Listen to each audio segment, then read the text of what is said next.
So অমিতের ব্যাপারটা একটু ডিফারেন্ট, সেই দিক থেকে 11টা সেঞ্চুরি করে এসেছেন, এটাও বাংলাদেশের জন্য একটা বড় ব্যাপার। তানজিদ হাসান তামিম আমাদের জন্য একটা রিফ্রেশিং একটা ব্যাপার হতে পারে যদি টেস্ট ক্রিকেটে, যদি তিনি আসলে যেভাবে আমরা চাচ্ছি সেভাবে যদি পারফর্ম করতে পারেন। মুশফিক ভাই টিমের এনভায়রনমেন্টে আছে, গত 2 বছর উনি যেভাবে ইনপুট দিচ্ছে টেস্ট টিমের সঙ্গে, যত বেশি ইনভলভ অ্যাজ এ মেন্টর, চিল্লা তাসকিনের দিকে নাম ধরে বলছে ভাই এই বছর কিন্তু অ্যাটলিস্ট 4টা টেস্ট খেলে দিয়েন, মানে কোনো রকম অস্ট্রেলিয়া ইন্ডিয়া ইংল্যান্ড মিলে।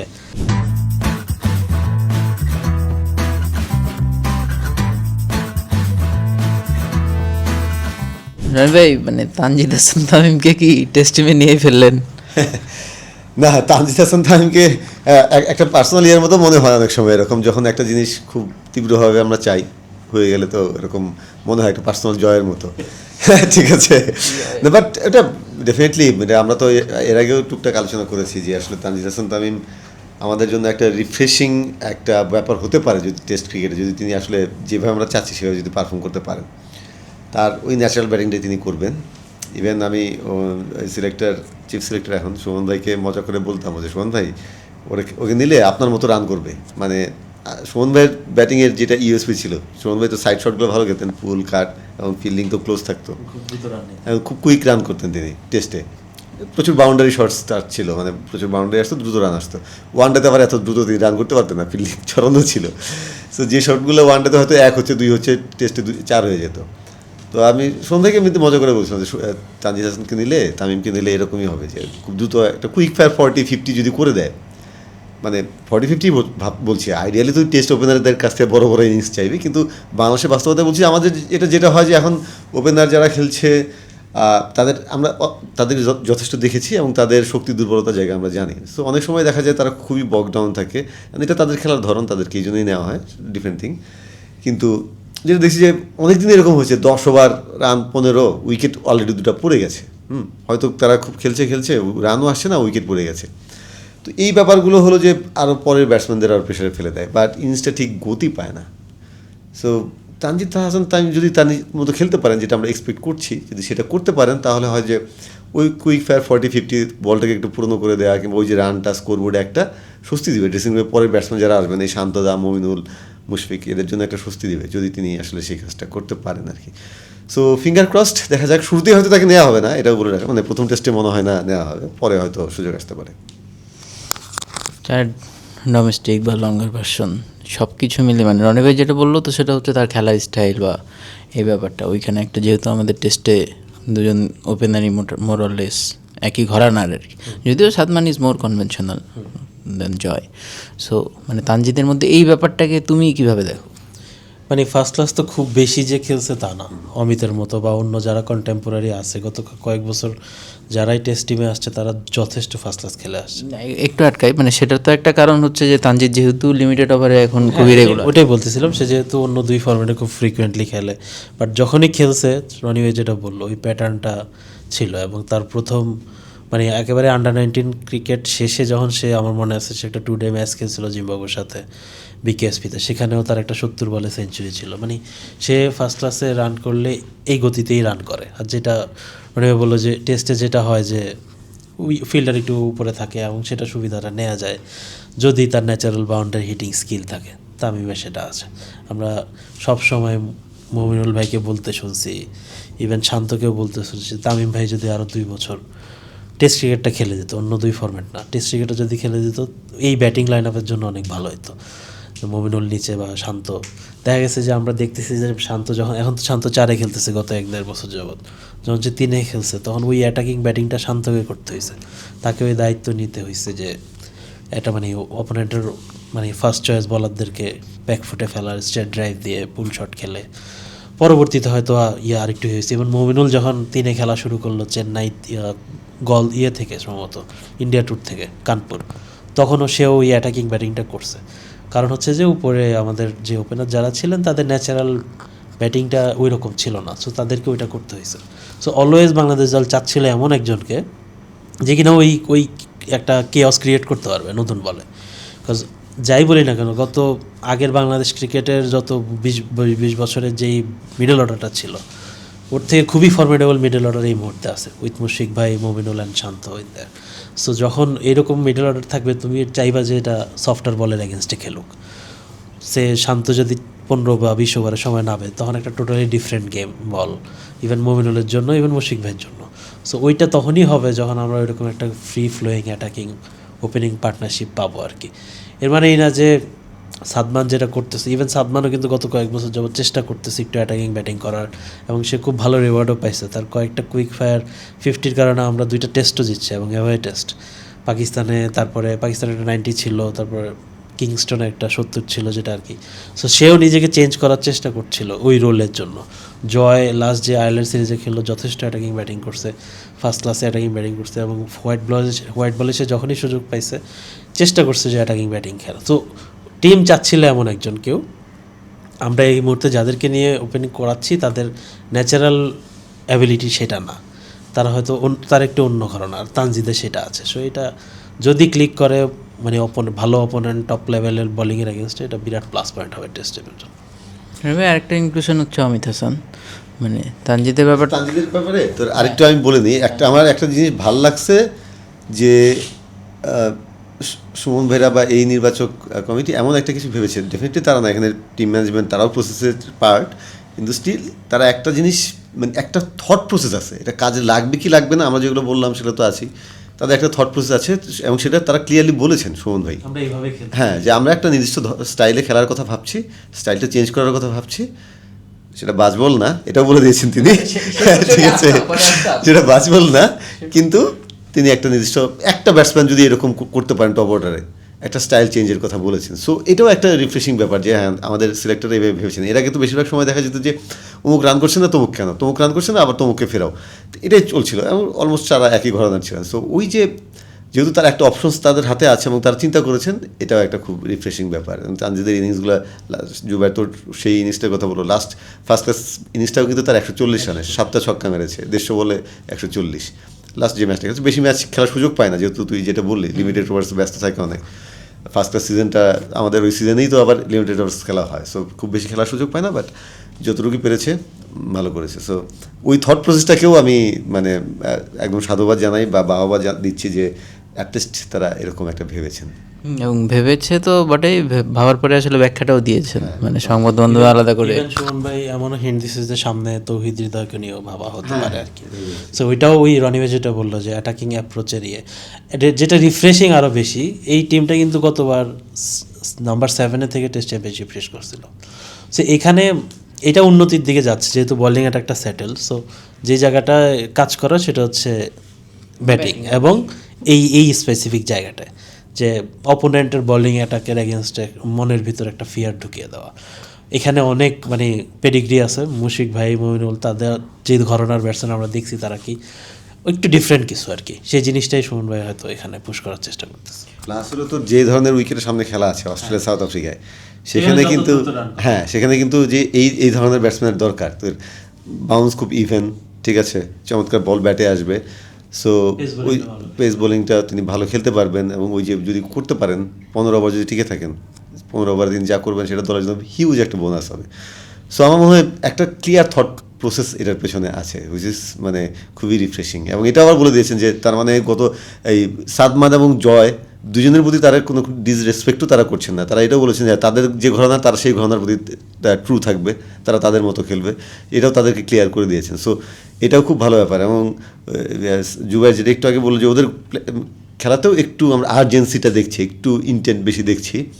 সো তাদেরও সেই এটা আছে, কিন্তু তাদেরকে যদি বলতে হয় যে না তো খুব দ্রুত রান করতে হবে, তোকেও তানজিদ তামিমের মতো খেলতে হবে, সেটা কিন্তু আবার অন্যায়, তাদের তো একটা হ্যাঁ খুব রং মেসেজ হবে। সো এখনও পর্যন্ত সো ফার সো গুড, তাদের এই চিন্তাভাবনা বা এই যেগুলো তারা যেভাবে এক্সিকিউট করার প্ল্যান করছেন সব কিছু খুবই ভালো, দেখা যাক এখন।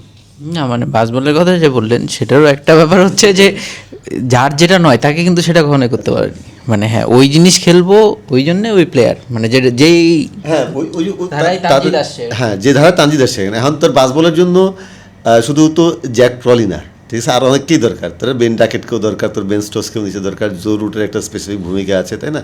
ক্রলিকে নিয়ে এত আলোচনা হয়, হ্যাঁ, কিন্তু তার তো স্টিক করতেছে ক্রলিকে, কারণ তার ওই ধরনটার জন্য ক্রলিকে দরকার, ক্রলির মধ্যে একজনকে দরকার। সো ওইটাই আর কি, দেখা যাক একটা থট প্রসেস তাদের আছে, একটা রিফ্রেশিং চিন্তাভাবনা নিয়ে এসেছেন। হোপফুলি এটা কাজে লাগাটা খুব জরুরি, তাহলে হয়তো তারা আর নতুন কিছু করার ট্রাই করতে পারবেন না। কারণ এই মানে অ্যাটাকিং ক্রিকেট বা অ্যাগ্রেসিভ ব্র্যান্ডের ক্রিকেট, এই কথাটা কিন্তু বাংলাদেশ ক্রিকেটে খুব একটা অপরিচিত না। দুদিন পর পর কিন্তু এরকম কথা আমরা অ্যাক্রস দ্য ফরম্যাট শুনি। সো সেক্ষেত্রে এবার একটা পার্থক্য হচ্ছে যে হ্যাঁ, ওই ধাঁচের একজন ব্যাটারকে স্পেশালি এখানে ইনজেক্ট করা হয়েছে এবং পরিকল্পনার কথাটাও জানানো হয়েছে। কিন্তু এই যে এই অ্যাগ্রেসিভ ক্রিকেট, মানে এই জিনিসটার মুখ টি-20 তো অবশ্যই আমরা যখন শ্যুট করছি তখন ফার্স্ট ম্যাচ হয়ে গেছে নিউজিল্যান্ডের সঙ্গে, সেটাও দেখেছি। সেটাতে হবে হয়তো মনে একটু আক্ষেপও বেড়েছে যে ওয়ার্ল্ড কাপে আরও কি হতে পারতো। ভালো করছি তো না, সেটা অবশ্যই, মানে আরেকটু ভালো হতে পারতো কিনা আর কি। হ্যাঁ, তো এই অ্যাগ্রেসিভ ক্রিকেটের এই ব্যাপারটা কি মানে এবার একটু বাস্তবসম্মত কিনা? হ্যাঁ, মানে কনফিডেন্সটা বাড়ছে এবং হলো যে ওই যেটা বললাম যে সুমন ভাইয়ের আসার পরে এক্সপেরিমেন্ট করার, আমরা সেটা ওয়ানডে টিমেও দেখেছি, টি-20 টিমেও দেখলাম যে সাকলাইন এবং রিপনকে নেওয়া হলো। সো বোঝা যাচ্ছে যে হ্যাঁ, তারা কিছু একটা নতুন কিছু করতে চায়। এবং গত ম্যাচের পর লিটনের তুই যদি ফেসবুকে তিনি যেটা লিখেছেন যে আমরা এই ব্র্যান্ডের ক্রিকেটই খেলতে চাই, হ্যাঁ, সো ওইটাও একটা মেসেজ কিন্তু, যে তারা আসলে এই ব্র্যান্ডের ক্রিকেটটা খেলতে চায়। বাংলাদেশ সেদিন প্রথম 9 ওভারে 66 রান করেছে, উইকেট পড়ে গেছে 2-3, তারপরে আবার পরে 9 ওভারে 117 করেছে। সো এই টি-20 টিম ভালো করছিল গত 2 বছরে, কিন্তু তারপরেও যে গত ম্যাচটা, এটা কিন্তু একটা মানে দলটা যে আরেকটি স্টেপ এগোতে চাচ্ছে সেটার একটা প্রমাণ, একটা স্টেটমেন্ট তারা দিয়েছে যে হ্যাঁ না ঠিক আছে, ওই সিচুয়েশনে গিয়েও রান তারার প্রেশার, ওই সিচুয়েশনে গিয়েও আমরা ওই খেলাটা পাল্টা আক্রমণটা করেছি। এবং ইনিশিয়াল কিন্তু কিছু ইয়েও করেছে, তোর অ্যাডজাস্টমেন্টও করেছে। হৃদয় 4-এ নামলো, মানে 4 তো তুই এক্সপেক্ট করছিল হয়তো পারভেজ ইমন খেলবে, পারভেজ মানে ডানহাতি বাঁহাতি একটা সব কিছু মিলিয়ে অপোনেন্ট ভেবে সব কিছু ফেলে তারা ইনিশিয়াল অ্যাডজাস্টমেন্টও করছে এবং সেটা কাজে লেগে গেছে। সো সব কিছুর মধ্যেই একটা স্টেটমেন্ট দেওয়ার একটা ব্যাপার আছে। সো মানে ফিঙ্গার ক্রসড, আবার বলছি যে এখন কাজে লাগলে হয় আর কি। ওয়ানডে না, ওয়ানডে তো মানে ওয়ানডে নিয়ে অনেক কিছু আলোচনা করার আছে আসলে, তাই না? বাট সিরিজটা তো জিতেছে, এটা একটা ভালো ব্যাপার। 300 হলে ভালো হতো, বাট জিতেছে, ঠিক আছে। তানজিদের সঙ্গে আরেকজন আনক্যাপ্ট অবশ্যই অমিত হাসান, দুইটা সম্পূর্ণ ডিফারেন্ট ওই সেন্সে। কারণ তানজিদ ইন্টারন্যাশনাল অলরেডি গত 79টা মনে হয় 79টা ম্যাচ খেলে ফেলেছে। সেখানে অমিত বেশ কিছুদিন ধরেই আসলে আলোচনায় ছিলেন, অ্যাটলিস্ট 2 থেকে 3 সিজন খুবই মানে কড়াভাবে আলোচনায় আর কি। তো এই অমিতের ইনক্লুশনটা, এই ব্যাপারটা ভালো। এবং সুমন ভাই এখানেও আবার সুমন ভাইয়ের কথা চলে আসতেছে। সুমন ভাই একটা কথা বলেছেন যে মানে হি পিকড হিমসেলফ, মানে তাকে মানে তার বাধ্য হয়েছে তারা নিতে তাকে, তাই না? সো এটা একটা বড় ব্যাপার যে আমাদের তো ওইরকম এর আগে বেশিরভাগ সময় যখন কাউকে নেওয়া হয়েছে তখন দেখা গেলো যে হ্যাঁ মোটামুটি ভালো করেছে, সম্ভাবনা দেখা গিয়েছে, সেজন্য নিয়েছে। একদম টপ পারফর্ম করে এসেছে ডোমেস্টিক ক্রিকেটে, প্রচুর রানের জোয়ার দিয়ে এসেছে, এরকম খুব কম নজির আমাদের থাকে।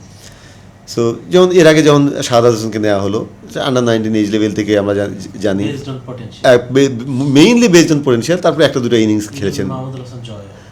জয় যখন নেওয়া হয়েছে তখন তো আসলে ওই পোটেনশিয়াল দিয়েই নেওয়া হয়েছে। তারপর জয় এসে ওই সাউথ আফ্রিকায় গিয়ে বা মাউন্ট মঙ্গা নিয়ে অসাধারণ খেললেন, সেটা তো ডিফারেন্ট, কিন্তু বেসড অন পোটেনশিয়ালই বেশিরভাগ সময় নেওয়া হয়। এবং ওই যে ডোমেস্টিক ক্রিকেটে প্রচুর রান করে আসে, অনেকগুলো সিজন ভালো খেলে, এরকম দেখা যায় না। সো অমিতের ব্যাপারটা একটু ডিফারেন্ট, সেই দিক থেকে 11টা সেঞ্চুরি করে এসেছেন, এটাও বাংলাদেশের জন্য একটা বড় ব্যাপার, নর্মালি এরকম হয় না। গত সিজনটা অবশ্য তিনি খুব ভালো খেলেন নাই, এই সিজনে ভালো ব্যাপার হলো যে 160টা করার পরে তাকে নেওয়া হয়েছে। সময়টাও টেস্ট ম্যাচের সময়টাও এই সময় ছিল, এখনই হয়তো তাকে খেলানো হবে না, কিন্তু ওই এনভায়রনমেন্টে তিনি থাকবেন। ইউ নেভার নো, যখন 1-2টা ইনজুরি ইস্যুস কিংবা যে কোনো কিছু হতে পারে তখন হয়তো তিনি খেলে ফেলতে পারেন। সো ওই রাইট সময় পিক হওয়াটাও ব্যাপার আছে। গত সিজনে খুব একটু অন অ্যান্ড অফ ছিলেন তিনি, আবার এই সিজনের শুরুটা খুব ভালো করেছেন, এই সময় ঢুকেছেন, তার জন্য ভালো হবে। ওই একটা ফিটনেস ট্রেনিংয়ের একটা প্রোগ্রামের মধ্যে দিয়েও তিনি যাবেন, একটা ওই ন্যাশনাল টিমের কোচিং সেট আপের সঙ্গে থাকবেন, তার জন্য কি ভালো হবে। তাকে তো অনেকদিন ধরেই আসলে একটা আমাদের লঙ্গার ভার্সনের জন্য একজন উপযুক্ত একজন মনে করা হচ্ছে। একটা ছোট্ট কনসার্নের ব্যাপার হলো যে এই টিমে তিনি খুব বেশি ভালো করতে পারেননি। আইডিয়ালি সব প্রসেস মেনে আসলে ওই এই টিমে ভালো করলে ভালো হতো, কিন্তু আসলে বাংলাদেশ তো আর ওই রকম আইডিয়াল জায়গা না। এবং প্লাস যেটা বললাম যে আসলে যেহেতু তিনি রান করছেন এবং বড় রান করতে পছন্দ করেন, তিনি ডাবল সেঞ্চুরি আছে 160, 170, সো ডেফিনেটলি তার সেই টেম্পারমেন্টটা আছে। টেকনিক ফ্লজ এগুলো তো যখন তিনি খেলবেন তখন আরও দেখা যাবে, আর তোর উইথ দ্য টাইম সেখানে অ্যাডজাস্ট করতেই হবে। বাট মানে এটাও খুব ভালো একটা পিক আমি বলবো। যে ভাই মানে ধরো তানজিদ বা এরকম যাদের কথা বলতেছো, লিমিটেড ওভারে এরকম একটা ধরো পুল বা এরকম কিছু একটা আছে, মানে অমিত তো আসলে সেই ঘরানার বা সেই ব্যাচের যারা আসলে লঙ্গার ভার্সনে অলরেডি মানে তারা একটু এস্টাবলিশড। সো এই অমিত হাসানকে পিক করা এটা আসলে ওই যারা লঙ্গার ভার্সন খেলে তাদের প্রতি একটা মেসেজ কিনা? হ্যাঁ, বিরাট মেসেজ। তুমি by the way, coincidentally Amit আর তানজিদ কিন্তু একই ব্যাচের, আন্ডার 19 ব্যাচের। আকবর ঢুকে যাওয়ার কারণে অমিত ওই 15তে জায়গা হয় না ওই বছর। সো ওই ব্যাচেরই সবচেয়ে বড় পজিটিভ হচ্ছে যে আমরা সবসময় যেটা বলি, ব্যাটসম্যানদের একটু সময় দিয়ে পিক করা, মানে যথেষ্ট সময় দিয়ে। আর রনিবে যেটা বললো যে আরেকটা বক্স যদি ঠিক করতে, বাংলাদেশ ডোমেস্টিক সেট আপের উপরে যদি জায়গাগুলো রান করতে, সেখানে সে যথেষ্ট সুযোগ পেয়েছে, সেটা সে করতে পারে না, এই কনসার্ন। এটা আমরা সুমনকে সেদিন প্রশ্নও করেছি। তো এইটা একটা ইয়ে ছিল, এই একটাই পয়েন্ট। কিন্তু আমার কাছে সবচেয়ে পজিটিভ লাগছে হচ্ছে মুশফিক ভাই থাকা অবস্থায় সে পিকড হয়েছে। এমন ডিসকাশন চলতেছিল যে মুশফিক ভাই যদি অপশন নেয় বা খেলা ছেড়ে দেয় তখন হয়তো এই জায়গায় তাকে নেওয়া হবে। মুশফিক ভাই থাকা অবস্থায়, নট নেসেসারি তাকে খেলাতে হবে। মুশফিক ভাই টিমের এনভায়রনমেন্টে আছে, গত 2 বছর উনি যেভাবে ইনপুট দিচ্ছে টেস্ট টিমের সঙ্গে, যত বেশি involve as a mentor. Mushfiq ভাইয়ের ইনপুট তো মানে সিলেটেও পাইছে, সিলেটেও একসাথে পার্টনারশিপ হয়েছে, মানে আর উনি গত 2 বছর কিন্তু এনসিএল টুকটাক এনসিএল T20 খেলতেছে সিলেটের হয়ে, রাজশাহীতে উনি খেলেন নাই মুশফিক ভাই। সো উনি থাকা অবস্থায় তার পিক হওয়াটা এটা তার জন্য অনেক বড় প্লাস পয়েন্ট। এবার তার হচ্ছে নিয়ে নেওয়ার ব্যাপার, মুশফিক ভাইয়ের কাছ থেকে কতটা সে নিতে পারে, এটা হচ্ছে তার ব্যক্তিগত জায়গা থেকে সে যতটা নিতে পারে আর কি। বাট এটা খুব রাইট টাইমে পিক। ডেবু হয়তো হবে না তার এখন ইমিডিয়েটলি, হয়তো মানে একেবারেই বড় ঘটনা না ঘটলে, কিন্তু টিমের এনভায়রনমেন্টে রেখে দেওয়া ব্যাপারটা আমি মনে পজিটিভলি দেখি আর কি। এবং তাকে মানে সুমন ভাই যেটা বললেন যে ব্যাকআপ উইকেট কিপার হিসেবে আপাতত চিন্তা করা হচ্ছে। হ্যাঁ, মানে যেহেতু হ্যাঁ ওইটাই, মানে টেস্ট টিমে তো একজন কিপার, তোর বিকল্প কিপার তো লাগেই, কারণ যে কোনো সময় যে কোনো কিছু হতে পারে। মুশফিকও আছে, মুশফিক তো আর কিপিং করছেন না, এই কারণে আর কি। ওইটা বলে আমার ধারণা তাকে একটা শিল্ডও দেওয়া হলো, তাই না? এটাও কিন্তু খুবই জরুরি। আমি 2-1 জায়গায় দেখেছি আবার ফেসবুকে যে তাকে বিকল্প উইকেট কিপার বলা, অনেকে আবার এই করছেন যে তো প্রপার ব্যাটসম্যান। তো সুন্দর তো সেটাও বলেছে যে হি পিকড হিমসেলফ, মানে বাধ্য হয়ে। এটা কিন্তু তার জন্য একটা শিল্ড, এই যে ব্যাকআপ উইকেট কিপার হিসেবে বলা, তার মানে কিন্তু তার ভবিষ্যতেও টিমের সঙ্গে থাকার একটা অপশনসটা বেড়ে যাচ্ছে। সো এগুলো বুঝতে হবে, ইয়াং ক্রিকেটার বা যারা উঠতি ক্রিকেটার তাদেরকে এভাবে শিল্ড দেওয়াটা এটা খুবই ভালো ব্যাপার। সো আমি বলবো যে মানে সব কিছুই খুব ভালোভাবে হচ্ছে। সুমনদাকে আমি অবশ্যই সেদিন বলেছি প্রেস কনফারেন্সেই যে এখনও তো আপনাদের হানিমুন পিরিয়ড চলছে আর কি। সো এখন তো ভালো হচ্ছে, খুবই ভালো, কিন্তু সামনে যদি এদিক সেদিক হয় তখন কিন্তু আপনাদের হানিমুন যে শেষ হয়ে যাবে সেটা কিন্তু আমাদের মাধ্যমে বুঝতে পারবেন না। অঙ্কনও তো উইকেট কিপার ব্যাটসম্যান হিসেবে টিমে ছিল। এই টিমে কিন্তু মানে কতটা চান্স তাকে দেওয়া হয়েছে আমরা হয়তো সবাই এটা মানে 2 জন নতুন মুখ দলে আসাতে হয়তো আমরা ভুলে গেছি, কিন্তু হঠাৎ আমার সেদিন মাথায় আসতেছিল তাকে কতটা সময় দেওয়া হয়েছিল।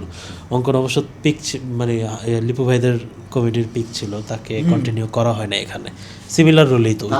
হ্যাঁ, তারাই বাদ দিয়েছিল সিমিলার রোলে। সো তারপর জাকের আলী অনেক সে টেস্টে ছিল, অন্য 2 ফরম্যাটে ভালো করে না। টেস্টে এক্সপেক্ট করতেছিল যে হয়তো সুযোগ পাবে, কজ অন্য 2 ফরম্যাটে সে তো গত কয়েকটা টেস্ট খেলেও নাই, একাদশে ছিল না।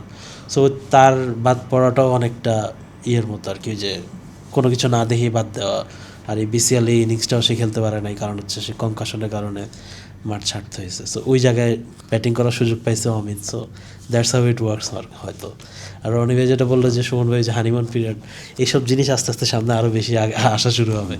তাসকিনের ইনক্লুশন, তারপরে অঙ্কন, এই জিনিসগুলো আর কি আসতেছি। মানে তাসকিন আহমেদ, শরীফুল ইসলাম দুজনে তো আসলে একটা লম্বা টাইম পরে, শরীফুল ওয়ানডেও লম্বা একটা টাইম পরে খেললেন। তো তাসকিনেরটা যদি আগে আলাপ করি, মানে তাসকিনের আসলে এই টেস্ট ক্যারিয়ারের এখন আসলে ট্র্যাজেক্টরিটা কোন দিকে?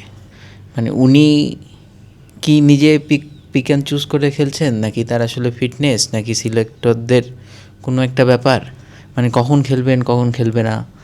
যেমন এবার ধরেন হয়তো 12টা টেস্ট আছে, সো ওইটা একটা ব্যাপার। মানে সব কিছু মিলিয়ে তাসকিনের ক্যারিয়ারটা, যেমন মুস্তাফিজ তো এখন আর টেস্ট না, তাসকিন এখন আসলে কোথায় দাঁড়িয়ে? আমার মনে হয় না যে তিনি খুব লং টার্ম চিন্তাভাবনা তাকে নিয়ে আছে টেস্ট, তিনি নিজেও করছেন বা সিলেক্টরও করছে। এখানে হ্যাঁ হ্যাঁ, এটাই মেইন ভাবনা। এই বছর যদি তোর অস্ট্রেলিয়া সাউথ আফ্রিকা ট্যুর না থাকতো তাহলে হয়তো তাসকিনের দিকে, তাসকিন ফিতে ছিল অন্য কথা ছিল, কিন্তু তাসকিনের দিকে এতটা ঝুঁকতো না নির্বাচকরা, বা তাসকিনও হয়তো এতটা ইন্টারেস্টেড হতেন না। তার যে শরীরের অবস্থা, তিনি মানে সেদিনও বলছিলেন যে হ্যাঁ মানে তাকে অনেক কিছু ম্যানেজ করেই খেলতে হচ্ছে। এটা ফাস্ট বোলারদের লাইফ, এটা অনেক নিগেলস, হালকা নিগেলস, ব্যথা এসব নিয়ে থাকে। বাট আইডিয়ালি তো তুই চাইবি যে একদম প্রপার একজন টেস্টে যখন খেলবে তিনি একদম প্রপার একদম আইডিয়াল কন্ডিশনে থাকবেন, কিন্তু সেটা যে তিনি নাই সেটা কিন্তু মানে ধরে নেওয়া যায়। তাকে তিনি ফিট, নির্বাচকটা বলছেন তিনি ফিট আর হলো একদম আমি খুব প্রপার একদম আইডিয়াল অবস্থায় আছি, সেটা কিন্তু ডিফারেন্স আছে।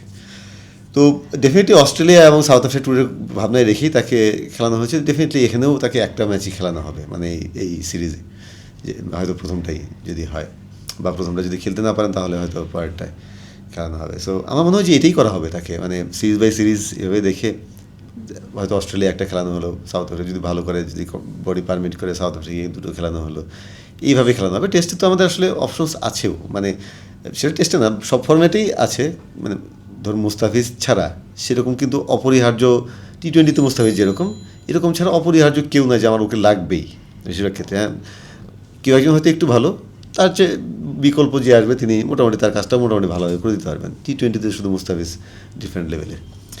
তো এই কারণেই বলছি যে তাকে ওই জাস্ট অপশনস একটা বাড়ানো, এবং তোর একটা যদি এক্সপিরিয়েন্সড অপশনস থাকে তাহলে তো সবসময় বেটার ওইটাই। তারপরেও তার বডি আলটিমেটলি কীভাবে রেসপন্স করবে, তার হার্টু অ্যান্ড এভরিথিং, সেটার উপরে ডিপেন্ড করবে। কিন্তু আমার ধারণা ওই যেহেতু তুই চাইবি যে অস্ট্রেলিয়া যখন যাবে, বাংলাদেশ বা সাউথ আফ্রিকা যখন যাবে, তোর হাতে 6টা অপশনস থাকবে, ধর খুব ভালো বেস অপশনস, সেখান থেকে আমি সিলেক্টরে 4টা পিক করবো, 5টা পিক করবো। ওই অপশনসটা বাড়ানোর জন্য তাকে ফেরানো হয়েছে। এই টপিকটা আসলে একটু পরে বলতে চাইছিলাম, কিন্তু এই অস্ট্রেলিয়া সাউথ আফ্রিকা যখন আসলো, আমরা পেস বোলিং অলরাউন্ডার অন্য দুই ফরম্যাটে বা ওয়ানডেতেও সেদিন আলোচনা করলাম যে সাউথ আফ্রিকায় খেলা অবশ্যই লাগবে, আপনি বললেন। এবছর তো টেস্টেও মানে সাউথ আফ্রিকা অস্ট্রেলিয়া, সেখানকার কন্ডিশনও তো আসলে ওইটা ডিমান্ড করে। ধরেন হ্যাঁ, যদিও জানি যে টেস্টে পেস বোলিং অলরাউন্ডার আসলে এখন এমনিতেই মানে মোটামুটি দুর্লভ। বেন স্টোকস, ক্যাম গ্রিনও আসলে অন অ্যান্ড অফ এরকম হচ্ছে। ওই পাশে সাউথ আফ্রিকা ঘুরিয়ে ফিরিয়ে অনেককে খেলাচ্ছে, ইন্ডিয়া অনেক খুঁজতেছে কিন্তু পাচ্ছে না। মানে এই লঙ্গার ভার্সনে বা টেস্টে আমাদের কি এরকম কোনো অপশন? নো, এরপরে আর কোনো আলোচনা নেই। না সেটা জানি, মানে এই কথাটা আমি বলবো, তারপরে কোশ্চেন করবো, আর কোনো আলোচনা হবে না, কারণ আমিও জানি উত্তর। এটা তো ডোমেস্টিক ক্রিকেটও তো সেরকম কেউ নাই, তো এই লঙ্গার ভার্সনের। তাহলে এই ডিউক বল, পিচের এত উন্নতি, এত কিছু সুইমিং কন্ডিশন, এরকম করে আসলে কি হচ্ছে? না ওগুলোও তোর লাগবে, ওগুলো অবশ্যই লাগবে, কিন্তু ওটা করে তারপরেও তো পাওয়া যাচ্ছে না। হ্যাঁ, তারপরে পাওয়া যাচ্ছে না এখন। এই ব্রিডটাকে আমাদের একদমই দেখ এটা যেমন এখন হয়তো তুই একটা সময় সামনে গিয়ে অনেক লেগ স্পিনার পাবি, বুঝছি, ওই যে একটা তোর একটা হিরো আছে সামনে, রিশাদ আছে, তুই দেখছিস একটা ঘরানা, ঠিক আছে, এই ঘরানাটাকে রেসপেক্ট করা হচ্ছে বা সেই গুরুত্ব দেওয়া হচ্ছে এভাবে, তখন ওই যে সেরকম একজন কাউকে লাগবে আসলে, বা ওইরকম একটা জায়গায় গেলে তখন হয়তো ঠিক আছে আমি একজন চাইবে যে একটা পেস বোলিং অলরাউন্ডার হই, কারণ কাজটা খুব টাফ। বাংলাদেশ মতো জায়গায় তো স্পিনিং অলরাউন্ডারই সবাই হতে চায়, তাই না? এই কষ্ট করে আমি ব্যাটিং বোলিং দুইটা দিয়ে সর্বোচ্চ খাটবো, এই কষ্টটা তো মানে সেরকম সে করতে চায় না, কিংবা হয়তো এইজ লেভেলে থাকলেও পরবর্তীতে গিয়ে তার কোনো একটাকে বেছে নিতে হয়। হ্যাঁ, কোনো একটাকে বেছে নিতে গিয়ে আরেকটা হয়তো দুর্বল হয়ে যায় বা সাইড হয়ে যায়। সো ওইটাই এখন এক্সিস্টিং যারা আছে তারা মানে টুকটাক টোফাইল তাদের উপর ভরসা করতে হবে, বা তাদেরকে যদি এমন হয় যে তোর ওয়ান ডেতে একজন কাউকে আমরা পেয়ে গেলাম এরকম, যার হয়তো ইঞ্জুরি সমস্যা, সাইফুদ্দিনের মতো ইঞ্জুরি সমস্যা নাই, সে লাইক তোফাইল ধর ওয়ান ডেতে ভালো করছে মোটামুটি ব্যাটিং বলে, তখন আস্তে আস্তে তখন দেখা যায় হ্যাঁ তার ফার্স্ট ক্লাসের কী অবস্থা, কিছু ফার্স্ট ক্লাস খেলালাম, কিছু এই টিমে খেলালাম, এইচপিতে রাখলাম, তারপর যদি রেডি করে তো রাখা যায়। কিন্তু এটা একটা লং প্রসেস, আপাতত মানে প্রসেসেই কেউ নাই। সেটাই, মানে বাস্তবতাটাই তো আসলে এরকম।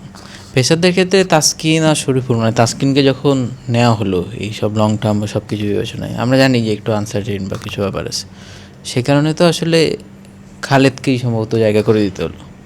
তো এই জিনিসটা কি আসলে মানে লং রানে এটা একটু অড। সুমন ভাইরা নিশ্চয়ই এই সব কোয়েশ্চেন ফেস করতে চাইবেন না, যে তাদের প্রিমিয়াম মানে টেস্টের জন্য সারা বছর সময় দিচ্ছে, নিজেকে রেডি রাখার চেষ্টা করতেছে সারা বছর, এবং শুধু এক বছর না, বছরের পর বছর, তাকে রিওয়ার্ড ইউজুয়ালি দেওয়া হচ্ছে না। যখন তাসকিন আসে, তাসকিনের কারণে দেখা যায় তাকে এই ছাড়তে হয়। ইভেন 11-এও জায়গা ছাড়তে হয় কিছু কিছু ক্ষেত্রে। আর এখানে অনেক ফ্যাশনেবল চয়েস আছে, নাহিদ রানা আছে, তাসকিন আছে, Shariful Islam, left arm angle. তুমি চাবা যে শান্ত চাচ্ছিল যে বিপিএলের শরীফুলকে দেখার পরে তার মনে হয়েছে যে টেস্ট টিমে তাকে আনানো যায়। আবার তাসকিনকে আমার মনে আছে রনি ভাই ওই দিন প্র্যাকটিসে ছিলেন কি না, তাসকিনকে সে ঢাকার নেটে দেখে, সে প্র্যাকটিসে দেখে সিলেটে এক সাইডে রাজশাহী প্র্যাকটিস করতেছে, এক সাইডে ঢাকা বলে প্র্যাকটিস করতেছে, সে চিল্লায় তাসকিনের দিকে নাম ধরে বলছে, ভাই এই বছর কিন্তু অ্যাটলিস্ট 4টা টেস্ট খেলে দিয়েন। মানে কোনো রকম অস্ট্রেলিয়া, ইন্ডিয়া, ইংল্যান্ড মিলে, সাউথ আফ্রিকা মিলে 4টা টেস্ট কোনো রকম যদি তাসকিন খেলে দেয়, সো ওই রকম একটা ব্যাপার আছে।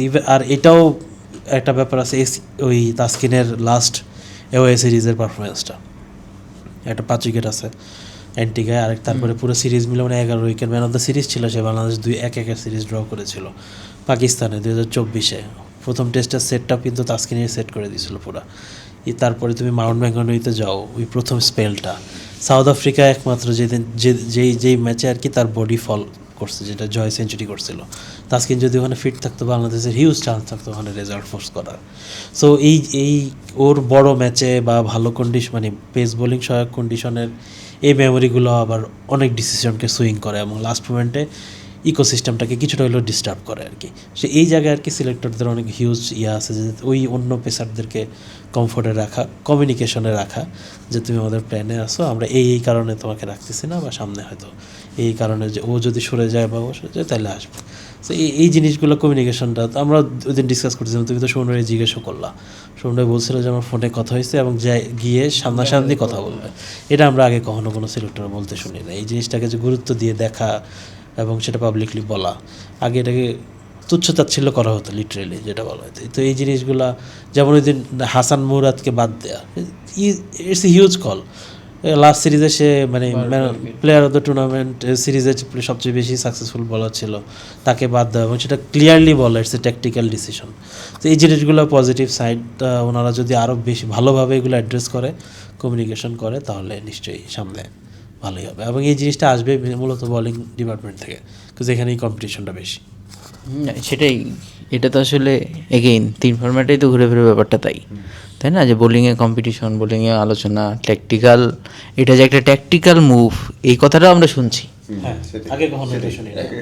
মানে বাংলাদেশ ক্রিকেটের স্ট্যান্ডার্ডে তো এটা একরকমের বিলাসিতা, মানে উচ্চমার্গীয় ব্যাপার, কিন্তু সেই জিনিসটা করার বিলাসিতাও তারা দেখাতে পারছেন বিকজ একটা ট্যাবু বানিয়ে রাখা হয়েছিল এই ব্যাপারগুলোকে। হ্যাঁ, যে এগুলো বলা যাবে না, বললে কি মনে করবে, এর সঙ্গে অনেক কথা হবে, খোঁচাখুচি হবে, মিডিয়া কথা বলবে, সোশ্যাল মিডিয়ায় কথা হবে, এসব একটা ট্যাবু বানিয়ে রাখা হয়েছিল। কিন্তু ওই এটা তো ভাঙতে হবে, তাই না? সো আলটিমেটলি সুমন ভাইরা সেটা ভাঙা শুরু করেছেন, সেটা পজিটিভ ব্যাপার। ডেফিনেটলি প্রশ্ন তো আছেই, প্রশ্ন থাকবেই, ওরা টিম সিলেকশনে সবসময় থাকবে, যে কোনো টিমে থাকবে।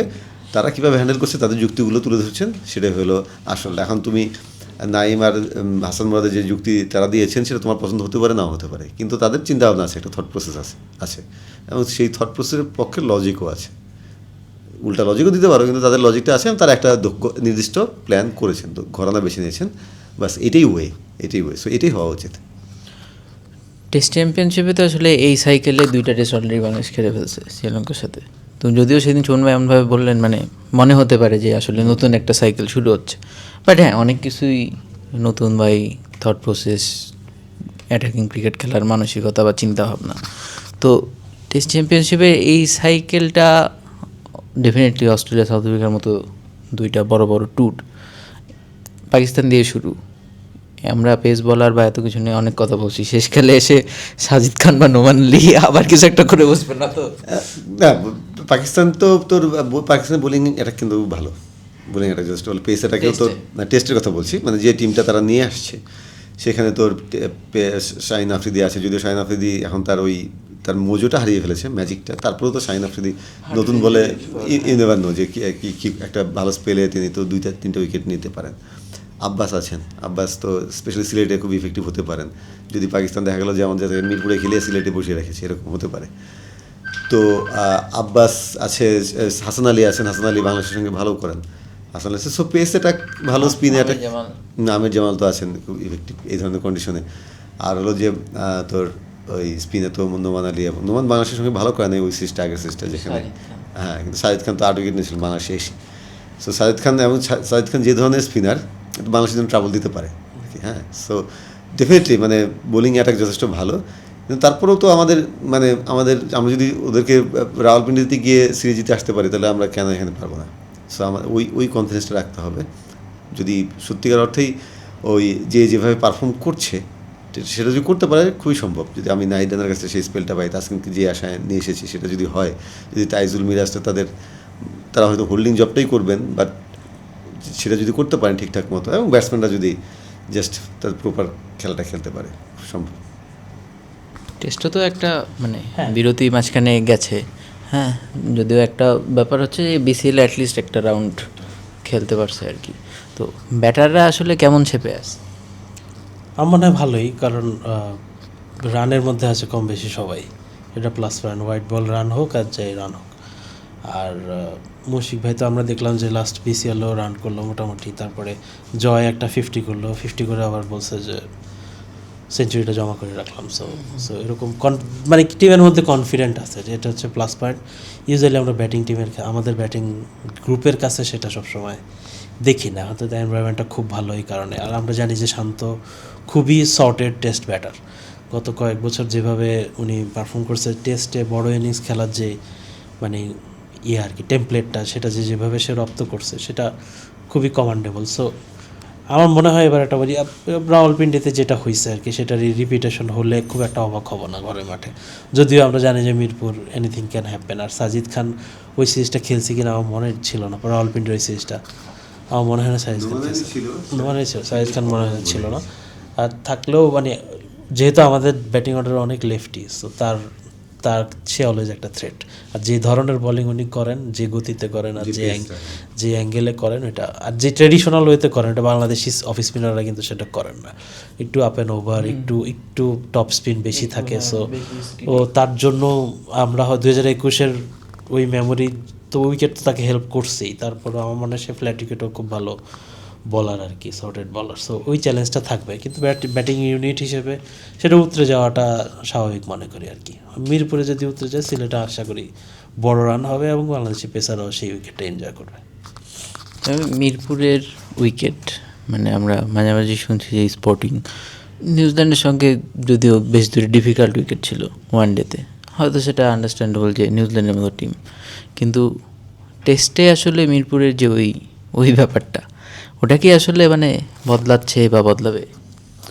ওই 2021 সালের মধ্যে যদি করে তাহলে তো একটা সুইসাইডাল হবে, টু বি অনেস্ট। সো সেটা তো ডেফিনেটলি করা যাবে না। জানি না যে এবার তারা কেমন করবে, কারণ তারা দেখা গেছে অনেক সময় না, যে রিসেন্টলি নিউজিল্যান্ডের আগে সিরিজ শুরু হওয়ার আগে তারা বললেন যে আসলে তারা একদম খুব ভালো উইকেট, ট্রু উইকেট চাই, কিন্তু আসলে প্ল্যানটা ডিফারেন্ট ছিল। সেটা আমরা শুরুতে বুঝলাম আর কি, ইয়ার পরে খেলা শুরুর পর বুঝলাম যে তারা চেয়েছিলেন যে আসলে একটু স্লো উইকেট থাকবে, আবার টার্নও করবে না, বাংলাদেশ টার্ন খেলতে পারে না, তো টার্নও করবে না, একটু স্লো উইকেট থাকবে। কারণ টনি হেমিং তো আসলে এটার স্পেশালিস্ট না, এই ধরনের উইকেট বানানোর। তো সেটা চাইলেই হবে না, উইকেট তো আর এইভাবে কথা শোনে না, তো চাইলেই হবে না। সেদিন একটু গড়বড় হয়েছে, সেদিন কিন্তু ভালো টার্ন করেছে বল আলটিমেটলি।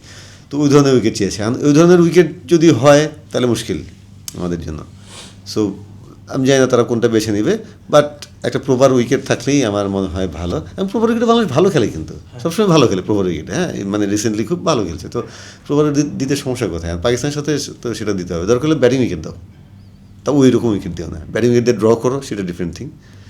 প্রপার উইকেট হলে একটা এদিক ওদিক হোক, রেজাল্টের চান্স থাকবে, কিন্তু ওই ধরনের উইকেট হলে আমাদের হারার চান্স বেশি। এবং সেটা তোর ওই টেস্ট ক্রিকেটকে যে এগিয়ে নেওয়ার কথা আমরা বলছি, সেই এগিয়ে নেওয়াটাও হবে না আসলে।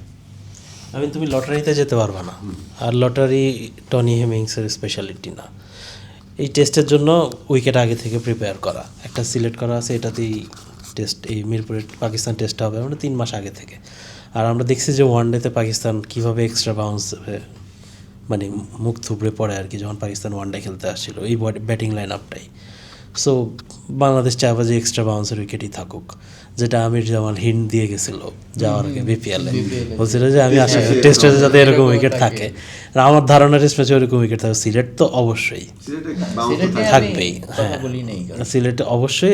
মিরপুরেও আমার তুমি সারপ্রাইজ হয়ে না যে এটা নাহিদ রানার জন্য তৈরি থাকবে আর কি। সো নাহিদ রানার তো আসলে আলোচনা আমরা এর আগেও করছি, তবে বলটা তো আসলে বদলে যাবে। মানে টেস্টে যদিও টেস্ট দিয়েই তার আসলে এই উত্থানটা শুরু, বাট এখন যেরকম একটা ব্যাপার চলতেছে, মানে একটা রান লিমিটেড ওভারে পিএসএল, তারপরে নিউজিল্যান্ডের সঙ্গে, এটার পরে তো আসলে প্রথমবার T20 খেলছেন না, ওই টেস্ট। হ্যাঁ না ঠিক, I think he can manage, কারণ তাকে তো আসলে ওই অবশ্যই মানে একটা নতুন আরেকটা স্পার্ক হ্যাঁ হ্যাঁ হ্যাঁ না ডেফিনেটলি সেটাই, কারণ আর ভাই মানে তাকে তো রেস্টটা দেওয়া হচ্ছে, সে খুব ভালো ডিসিশন একটা ছিল, রেস্টটা দেওয়া হচ্ছে এবং রেডি হয়ে আসবে। ফিটনেস ট্রেনিংটা আমাদের ক্যাম্পটা খুব ভালো হয়েছে, যেটা টেস্ট ম্যাচের প্লেয়ারদেরও খুব কাজে লাগবে আশা করি। সো এবং পাকিস্তানের সঙ্গে তার সুস্মৃতি আছে, এবার হয়তো পাকিস্তানের জন্য সারপ্রাইজ এলিমেন্টটা থাকবে না, কারণ সারপ্রাইজ তারা জানে, স্পেশালি আর PSL এর পরে একদম রেডি হয়ে থাকবে, এটা ওর জন্য একটা বড় চ্যালেঞ্জ হবে। বাট ও মানে এই যে এখন যে তাকে যে অ্যাটেনশনটা দেওয়া হচ্ছে, যে অ্যাটেনশনটা তিনি পাচ্ছেন, সেটাও তো একটা ইন্সপিরেশন, তাই না? সো এই যে প্রত্যেকটা বলই একটা ইভেন্ট, তার জন্য তিনি একটা ইভেন্ট তৈরি করতে পারছেন। সো আমার ধারণা এই মজাটা তিনিও পেয়েছেন, তার কথাবার্তায় কিছু বোঝা যাচ্ছে এখন, মানে কথাবার্তা কিন্তু একটু চেঞ্জ আছে, তুই দেখিস আরও কনফিডেন্ট মনে হয় তাকে আগের চেয়ে। তো সব কিছু মিলিয়ে মনে হয় যে না, ওই যে স্টার একটা হওয়ার জন্য তিনি রেডি। পারফরমেন্স তো বটেই, একটা অরা আস্তে আস্তে, অরা এখনও হয় নাই, সেটা আস্তে আস্তে হবে, এরকম করে থাকলে হবে, মানে কিছু মিথ তৈরি হবে তখন, তাই না? তারপরে এক্সপেকটেশনসটা ওই লেভেলে যাবে, সো হবে। সো আশা করি যে ডেফিনেটলি মানে মিরপুরে যদি সত্যিকার অর্থে তাকে, আমরা হয়তো ভাবছি না হয়তো সিলেট উইকেটে বাউন্স বেশি, নাইডা হয়তো সিলেটে খেলাবে, নেবার নো, যদি সত্যিকার অর্থে ওইরকম প্ল্যান করে থাকে যে হ্যাঁ মিরপুরে একটু বাউন্স উইকেট থাকবে, তাহলে নাইডা কিন্তু একদম খেলে দিতে পারে বা খেয়ে দিতে পারে, ঠিক আছে? ছোট্ট স্পেল, মানে যে 5 ওভারের একটা স্পেল, যেটা সেটাই প্যাটার্ন, তার প্যাটার্নটা ওই রকমই, ঘন্টার পর ঘন্টা বোলিং করে কিছু ক্রিয়েট করা আমার এবং তাকে শান্ত খুব ভালোভাবে ইউজ করে তার আর্লি ফার্স্ট ডেজ থেকে। সো শান্ত যখন ক্যাপ্টেন্সি করবে, you will see the best of Nahid Rana, এটা ফর শিওর। ফার্স্ট টেস্টে টিমটা তো দিছে ফার্স্ট টেস্টেরই, সো ফার্স্ট টেস্টের প্রবাবল 11।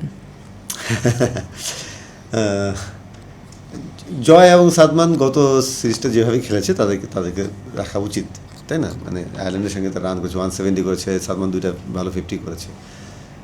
তারপর মুমিনুল, শান্ত, মুশফিক,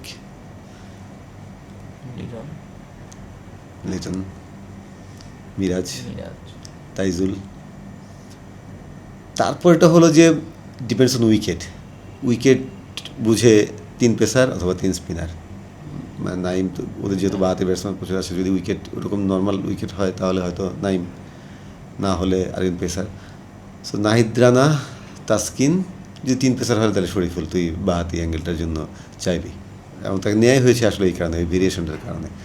আর যদি সেরকম উইকেট না হয়, যদি থার্ড স্পিনার হয়, তাহলে হয়তো তাসকিন, নাহিদ রানা যদিও একই রকম হয়ে যায়, শরীফুল থাকলে হয়তো একটু তোর ভেরিয়েশনটা থাকে, এটা ডিফারেন্ট, খুব বেশি ম্যাটার করে না, এই তো।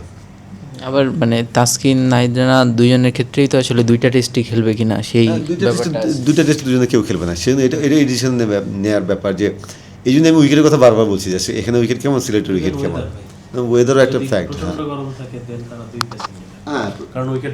হ্যাঁ প্রচণ্ড গরম নিলে, প্রচণ্ড গরম থাকলে ওই ওয়ানডের মতো ওই অবস্থা হবে, তুই যে উইকেটই বানাস মিরপুর তো আলটিমেটলি, হ্যাঁ চতুর্থ দিনে গিয়ে দেখা গেলো যে ভাঙছে, ধরছে, গ্রিপ করছে, টান ধরছে, সো ওইটাও একটা ব্যাপার থাকবে। সব কিছু মিলিয়েই মানে আমরা যখন শ্যুট করছি তখন স্পেসিফিক বলা কঠিন, বাট এই যে 2-1 ডিসিশনই আর কি হবে। হ্যাঁ সিমিলার আমরা ওই দিন ডিসকাস করতেছিলাম যে 3 স্পিনার নাকি 2-3 পেসার আর কি, তখন ওই একটা তো আছেই যে অনেক লেফটি নিয়ে আসতেছে পাকিস্তান, আর যেটা ওয়েদার আর যেটা বললো, এটা একেবারে ওই মানে আমার মনে হয় টেস্টের আগের দিন পর্যন্ত ওয়েট করা লাগবে, এটা ইভেন টিম ম্যানেজমেন্টের ডিসিশন নিতে, কারণ হচ্ছে যে তুমি দেখবা বেশি বৃষ্টি হচ্ছে কি না, সেটা ওয়েদারের একটা হিউজ থাকবে। যদি এরকম ওয়েদার থাকে আজকে যেমন বৃষ্টি, তাহলে একরকম, আর যদি প্রচণ্ড গরম থাকে তাহলে অবশ্যই তুমি দেখবা যে স্পিনার বেশি হবে আর কি। আসলে উইকেট মানে তোর তোর বিল্ড আপের কয়েকদিনে রোদ যথেষ্ট পাচ্ছে কিনা, হ্যাঁ বৃষ্টি হচ্ছে কিনা, যদি ঢেকে রাখতে হয় তাহলে তো ডিফারেন্ট। সো অনেক ব্যাপার আছে। 2-0 কি হতে পারে? হওয়া উচিত, যদিও মানে মনে হতে পারে যে বাড়াবাড়ি, কিন্তু আবার বলছে পাকিস্তানে গিয়ে তো আমরা হারিয়ে এসেছি, এখন হয়তো তারা আরেকটু বেশি প্রিপেয়ার থাকবে।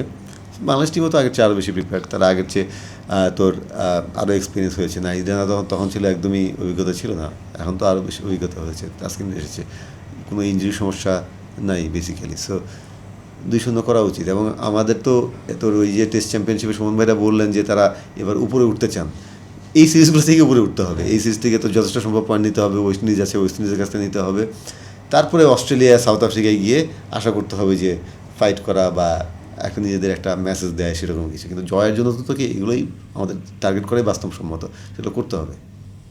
ভালো স্পোর্টিং উইকেট হলে 2-0, আর যদি লটারিতে যায় এনিথিং ক্যান হ্যাপেন। সেটাই, কিন্তু দিন শেষে এরপরেও কেন যে ওই লটারি যায় এই জিনিসটাই তো আসলে মাথায় ঢোকে না, কারণ এই নিউজিল্যান্ডের সঙ্গে এই সিরিজ, হ্যাঁ যদি আর উইকেট যদি এরকমই হয় বা টেস্টের ক্ষেত্রে মিরপুর যে যদি মাটি ওইটা পারমিট নাই করে, তাহলে মিরপুরে টেস্ট খেলাইতে হবে কেন? এখন তো 3টা ভেন্যু আছে রানিং, মিরপুরকে তো টেস্ট দিতে হবে। না না ওইটা দিতেই হবে এমন কিছু না, মানে ওইটা আমরা এখন এই একটা ধারণায় ঢুকে গেছি যে মিরপুর দিতেই হবে। আর এটা তো আর এমন না ইন্ডিয়ার মতো যে স্টেট অ্যাসোসিয়েশনগুলো আমার তো হ্যাঁ আমার এখন এটা পাও না ওটা পাও না, এরকম ব্যাপার তো নাই। সো মিরপুর দিতেই হবে এমন কিছু না।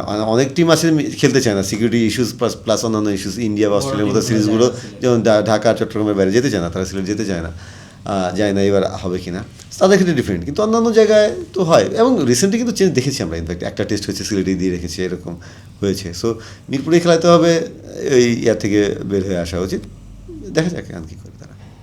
সেটাই আর কি। ঠিক আছে, থ্যাংক ইউ।